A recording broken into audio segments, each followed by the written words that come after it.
Исках да си предложа услугите. Не се съмнявам. Няма да ви прекъсвам тогава. Боже, съвсем забравих. Идвам веднага.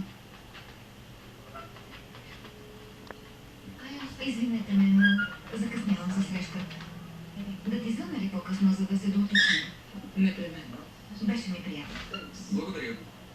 След като ще остана известно време, бих искал да се опознаем и с другите приятели на Аманда.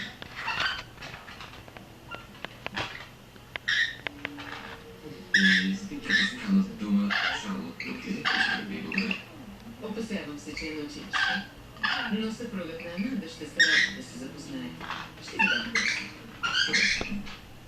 Дори не го познавам, но се съмнявам, че е купувал антикварни книги в Лондон.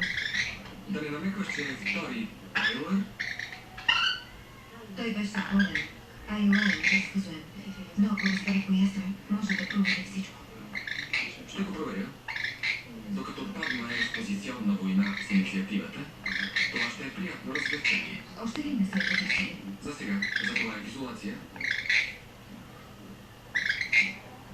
Къде тръгни? Да говориш чак преди Лай.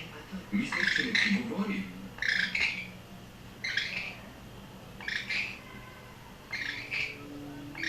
Нали знаеш, че вината е издържива бедина?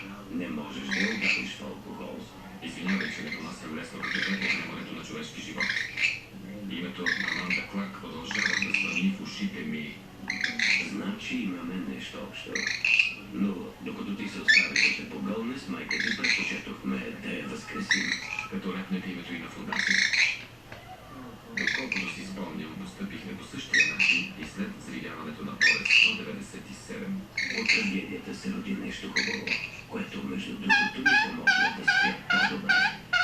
Надявам се подобен жест да има същия ефект и за теб. И какво е моето бъдеще? Фундация Ейдън Матис? Първо място в регатата. Помня го, сякаш беше вчера. На 20 метра от финал изоставаше с 2 на спечели благодарение на водената си